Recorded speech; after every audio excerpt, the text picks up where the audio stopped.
Sergeant First Class Dara Cowan had worked the credential gate at Fort Carver for 11 years, and he knew exactly what a problem looked like before it opened its mouth. The woman was maybe 32 at the outside. Plain gray jacket, dark slacks, low shoes, civilian clothes pressed neatly but not dressed up, like someone who'd driven a distance and didn't think much about the drive. She had a folded ceremony program already in her left hand, which told him she'd grabbed one from the table near the outer fence, which told him she'd arrived early, which told him she'd wanted to be here. Pass was in her right hand, a laminated card, the older vertical format that predated the base's 2024 credential overhaul. He held out his hand. She gave him the pass without a word. "Ma'am." Cowan kept his voice even and his eyes on the card. "This is a pre-overhaul format. We can't process it at the primary gate. Civilian family queue is the second entrance, about 40 yards down the fence line. They'll get you a day visitor badge, and you'll be in the east bleachers before the ceremony steps off." She looked at him a moment. Not angry, not flustered. Her eyes went past him to the parade ground, where the graduating formation was already dressing ranks in the pale morning sun. 180 soldiers in dress greens, chests up, eyes fixed forward. A long look, maybe 2 seconds, then she looked back at him and gave a single small nod. "Yes, sir," she said. Quiet, no edge in it. She took the pass back and moved away down the fence line, program still folded in her hand. Cowan watched her go for just a moment. Something made him do that. Some small hesitation he couldn't name. And then the next family in line stepped forward, and he was back to work. He processed 14 more credentials in the next 6 minutes. He did not think about the woman in the gray jacket again until the hand landed on his elbow.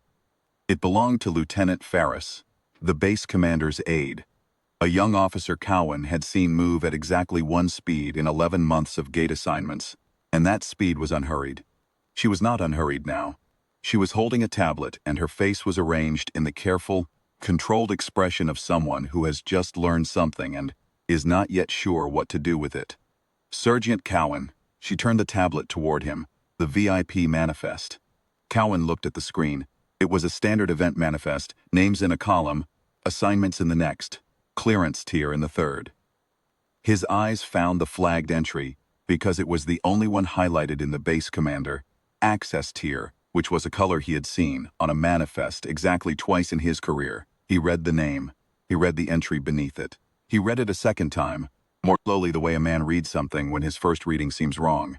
The entry read, CPT Nora Vance, signed Clearwater, Silver Star, Combat Action Badge, Joint Service Close Air Support Accuracy Record Holder, youngest woman to qualify, unbroken, 75th Ranger Regiment Close Support JTAC 2 deployments. Firebase Ardlan Collapse Karahan Province, sole JTAC on station, both officers down. Guided 9 soldier extraction under direct fire. 4 hours 11 minutes. Danger close strike on own position to break the final assault wave. Separated from service 14 months prior. Medical shoulder, right. PVT First Class Elevance, graduating today, Bravo Company, 3rd rank, left flank. Cowan lowered the tablet. He looked down the fence line. She was still there. She was standing in the civilian queue, second from the front, program in her hand, watching the formation through the chain link. Her shoulder, the right one, was held a degree lower than the left. He hadn't noticed that before. He noticed it now. "The colonel knows," he said. "He's putting his cover on," Lieutenant Ferris said, and moved off at a pace just below a run. Cowan didn't think. He stepped out from behind the gate console and walked.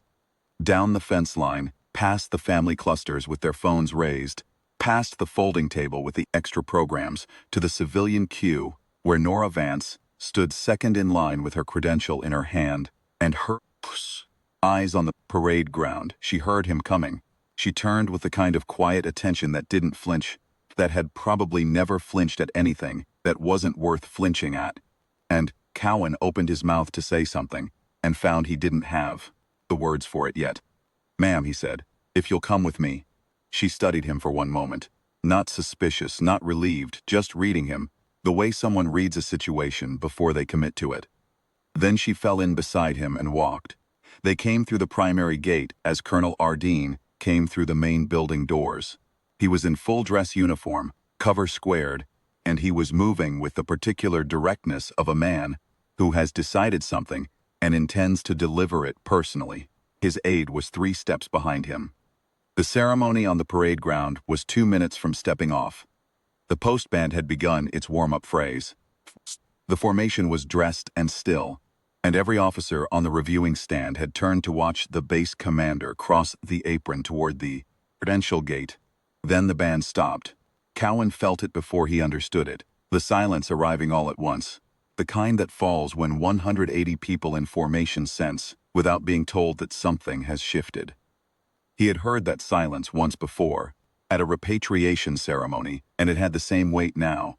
Colonel Ardeen stopped in front of Nora Vance. He came to attention.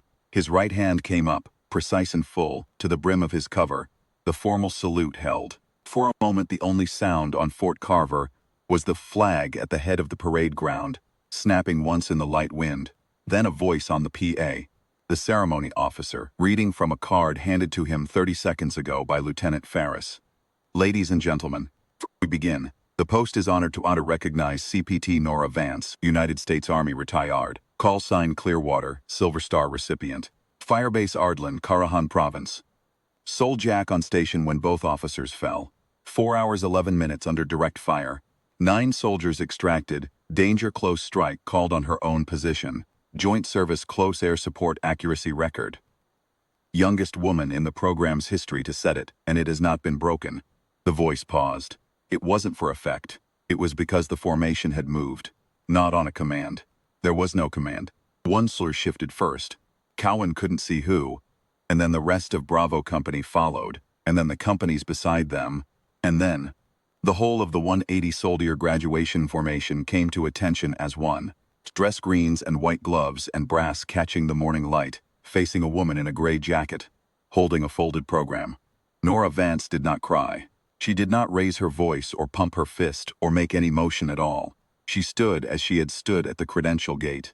Level eyes, weight even, the right shoulder riding just a degree low. She returned the base commander's salute with her left hand, clean and correct, and held it until he dropped his. Somewhere in the 3rd rank of Bravo Company on the left flank, PVT First Class Ella Vance was looking at her mother for what Cowan suspected was the first time. Not as the woman who drove her to school, or sat in the back pew, or sent the care packages with the peanut butter crackers and the handwritten notes, but as the person her mother had been, before Ella was old enough to understand what that meant. He couldn't see the young soldier's face from where he stood, but he could see the precise, sustained stillness of someone who has just had the ground reorganized beneath them. He could also see his own hand. He had come to attention without knowing it. His salute was up. He did not remember putting it there. He held it now, at a woman he had redirected to the civilian queue 20 minutes ago because her credential was the wrong format, and he thought about what that pass had been before the system changed, about what it meant that she'd kept it, carried it in her pocket to her daughter's graduation, in plain clothes, with no fuss and no announcement, and a program she'd picked up at the outer fence. One soldier carried everything she'd done in a laminated card in a jacket pocket, and a single small nod that said, "Yes, sir," when she'd been sent the wrong way at her own daughter's ceremony.